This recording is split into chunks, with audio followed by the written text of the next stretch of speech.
বোঝেন অবস্থা। বইমেলার 7 দিন চলে গেছে, 10 দিন বাকি আছে। প্রতি বইমেলাতে 10 দিন বাকি থাকা মানে ততদিনে আপনার উইশ লিস্টের 95% বইমেলায় হাজির আছে। কিন্তু এইবার অমর 21শে বইমেলা 2026, আপনার উইশ লিস্টের 10% বইও মনে হয় না মেলাতে আসছে। আমি তো আমার লিস্ট মেলাতে গিয়ে দেখি যে আমার পছন্দের কয়েকটা প্রকাশনই নাকি এবার মেলাতে নাই। এইবার মেলার যে পরিণতি সামনের বার তা না হোক, লেটস হোপ সো। দেখছেন মুসার বইযাত্রা। আজকে কথা বলবো 2026 বইমেলায় নতুন প্রকাশ্য কোন বইগুলো আমার উইশ লিস্টে আছে। চলুন শুরু করি।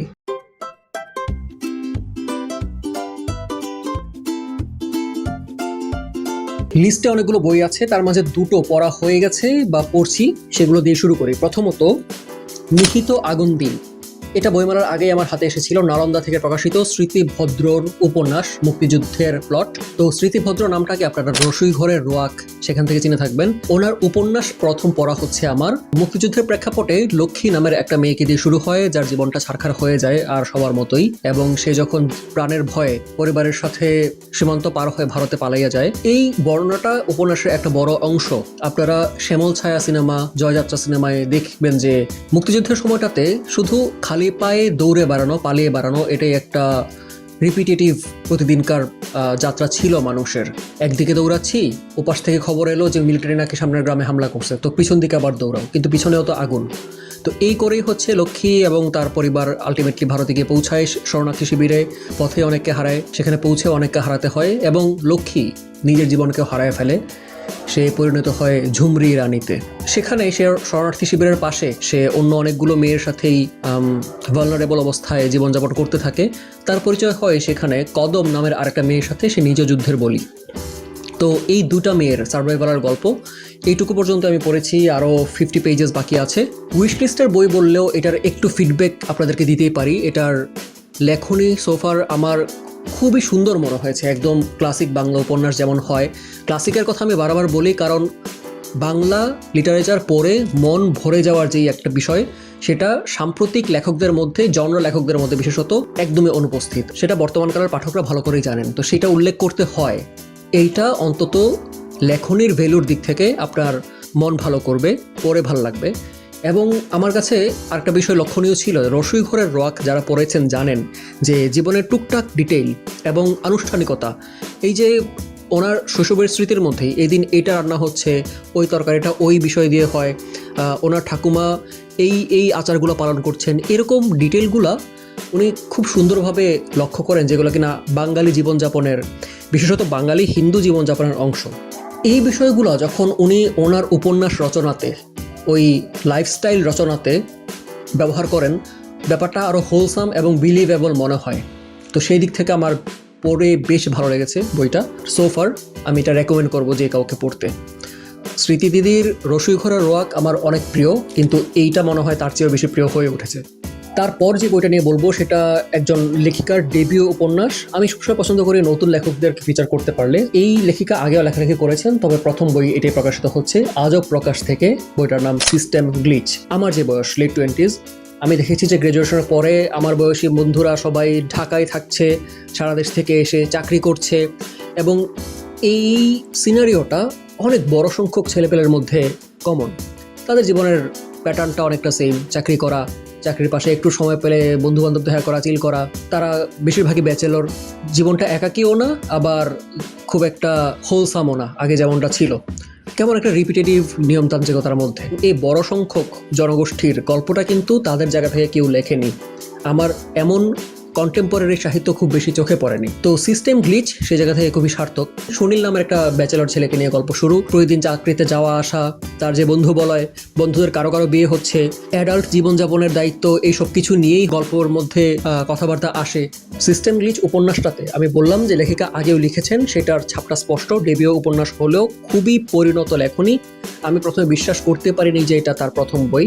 তো যেই দুটা বিষয় বেশি ভালো লেগেছে, প্রথমত যেটা বলেছিলাম, এই আমার দেখা জীবনযাপনের রিপ্রেজেন্টেশন, রিলেটেবল গল্প যেমন বিচিং করতে ভালো লাগে, তেমনিভাবে শুনতেও বা পড়তেও ভালো লাগে। দ্বিতীয় বিষয়টা হচ্ছে ওনার যে স্টোরি টেলিং প্যাটার্নটা।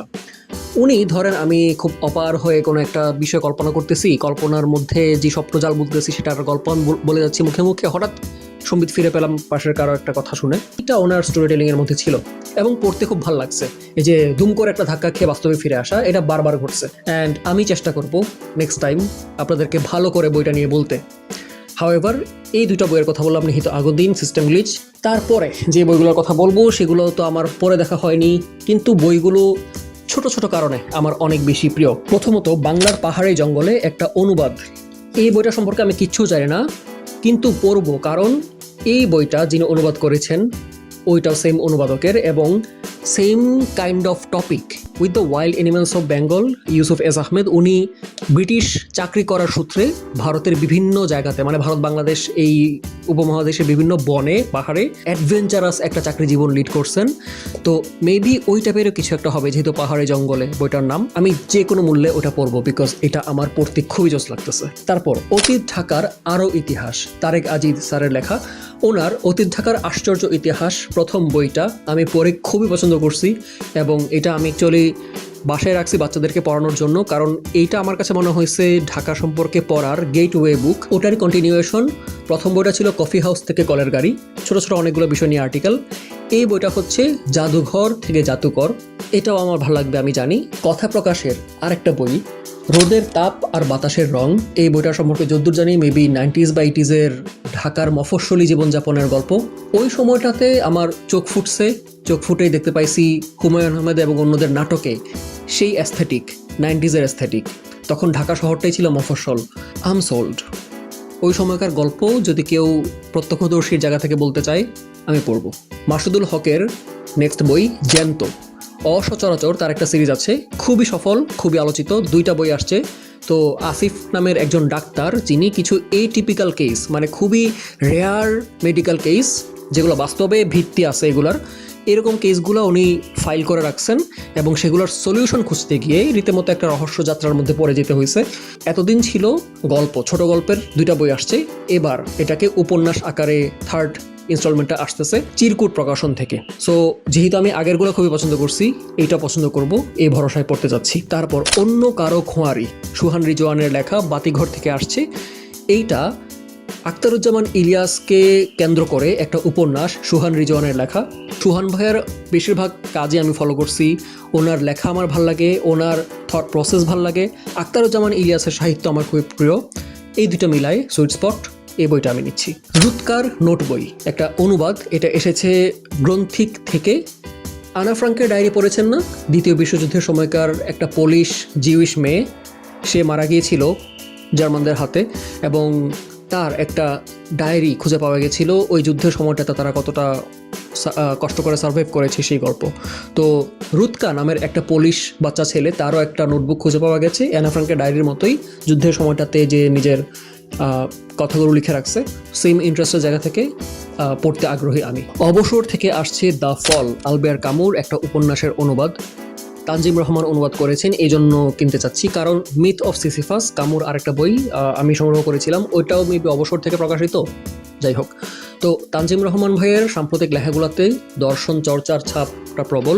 আমি জানি না ওনার আর্কন অক্টারিন এরার পরে, যখন উনি তুমুল ফেমাস প্রথম দিককার বইগুলো দিয়ে হয়ে গেছিলেন, তারপরে অবয়ব, বিরূপ কথা, মহাশূন্যতায়, বৃষ্টির দিন ভাড়া বেশি, অনামিকা চুপ, এই বইগুলোর সময়টাতে এসে উনি একটু নতুন কিছু চেষ্টা করতেছেন, নতুন একটা ফিলোসফিক্যাল অ্যাঙ্গেল বইয়ে আনার চেষ্টা করতেছেন। হররের মধ্যেও একটা চিন্তা, এমন না যে বই পড়ে খুব আরাম পাচ্ছি, কিন্তু আমার কাছে ওই চিন্তাটা ভালো লাগতেছে।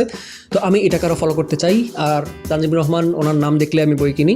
আপনার যদি সেটা না হয়, you don't have to buy, but I will buy anyway. এবং ওনার একটা মৌলিক আসতেছে এবার, ছায়া অবলম্বনে বইটার নাম, এটা ঋদ্ধ প্রকাশ থেকে আসছে।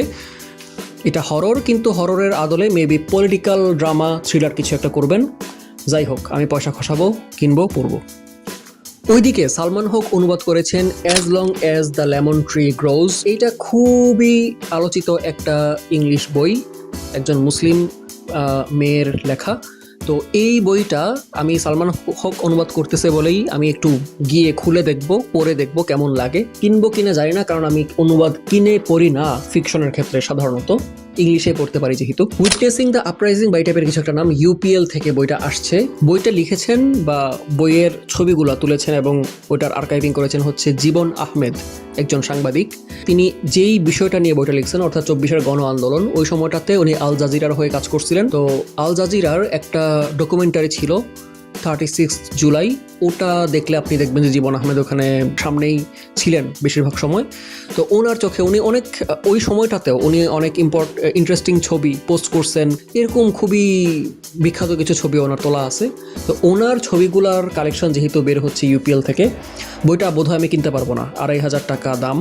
কিন্তু আমি সংগ্রহে রাখতে না পারলেও, আমরা সংগ্রহে রাখার দরকার নেই, এটা লাইব্রেরিতে থাকাই ভালো, বাট আমি বইটা দেখব এবং চেষ্টা করব আমার কাছের বন্ধুবান্ধব কাউকে গছাইতে, ওরা যদি কিনে ওদের বাসায় গিয়ে আমি নিশ্চয়ই পড়তে পারবো। সো এই বইটা অ্যাকচুয়ালি কালেক্টিবল ভালো একটা বই, যেটা I wish I could have collected, কিন্তু আমি কালেকশনে রাখলে আমার পড়া হবে না। আমার খুবই প্রিয় একটা বই বিলু, কালু ও গিলোর বিস্ময়কর অভিযান। এটা প্রথমে আলেকজান্দ্রিয়া থেকে প্রকাশিত হয়েছিল অনেক বছর আগে, এতদিনে ওটা প্রিন্ট আউট হয়ে গেছে, নতুন করে চিরকুট থেকে প্রকাশিত হচ্ছে এবং খুবই সুন্দর প্রোডাকশনে দারুণ সব ইলাস্ট্রেশন যোগ হয়েছে বইটাতে। আমরা ছোটবেলা থেকে যত রূপকথা পড়ে আসছি এবং নার্সারি রাইমে যেসব রূপকথার এলিমেন্টগুলো ছিল, চাঁদ মামা, পঙ্খিরাজ ঘোড়া, এই সব এলিমেন্টগুলা অ্যামালগেমেশন হয়ে একটা অ্যাডভেঞ্চার গল্পে মিশে গেছে। তো অ্যাডভেঞ্চারটা হচ্ছে এই তিনজনকে নিয়ে, বিলু, কালু আর গিলু হচ্ছে একটা বাচ্চা হাতি। তো ওরা তিনজন হচ্ছে ক্যারেক্টার, ওদের সাথে আরও কিছু ক্যারেক্টার যোগ দেয়। এই সবাই মিলে একটা বড় অভিযানে বের হয়। অভিযানটা যেমন ম্যাজিক্যাল, অভিযানটা তেমন বীরত্বেরও, এই সব কিছু মিলে খুব মজার একটা গল্প। বাচ্চাদের জন্য দারুণ, বড়দের জন্য অবশ্যই দারুণ, মন হালকা হবে। খুবই আনন্দ নিয়ে পড়ছিলাম বইটা এবং আমি খুশি যে বইটা এখন আবার বাজারে আসতেছে আপনাদের সবার জন্য। সো চিরকুট বইটা আনতেছে, আপনারা দেখবেন এটা, আমি তো নিচ্ছি। আফ্রিকার নির্বাচিত গল্প, এইটা পড়তে গিয়ে আমার প্রথম অভিজ্ঞতা হয়েছিল যে এই যে দেশভিত্তিক গল্প, অন্তত ছোট গল্প পড়া উচিত, কালচারের পরিচয় পাওয়া যায়। গল্পগুলো যারা লিখছে তাদের জীবনটা পড়তে গিয়েও একটা অভিজ্ঞতা হয়। এবার আহসানুল করিম অনুবাদক, তিনি অনুবাদ করেছেন দক্ষিণ আমেরিকার কিছু সাহিত্যিকের গল্প, যেটার নাম হচ্ছে পোকামাকড়ের গোপন জীবন, দ্বিমত থেকে প্রকাশিত হচ্ছে। আমার ছোট গল্পের মধ্যে এই বইটা আমার এবার কালেক্ট করার ইচ্ছে আছে। সো ফার আমার উইশ লিস্টের মধ্যে এই ছিল সব বই। আমি ক্যাপশনে একটা পোস্টের লিঙ্ক দিয়ে দিচ্ছি, আমি আপডেট করতে থাকবো ওই পোস্টে যে আমার উইশ লিস্টে নতুন নতুন বই কি কি যোগ হলো, আপনারা সেখান থেকে দেখে নিতে পারবেন। আর আপনাদের উইশ লিস্টে যদি কোনো বই থাকে যেগুলো আপনারা চান আমি পড়ি বা আমার ভালো লাগতে পারে এমন মনে হলে কমেন্টে জানাবেন please. I will check those out surely. দেখা হচ্ছে আবারও মুসার বই যাত্রায়। Until my next upload, ভালো থাকবেন বইয়ের সাথে।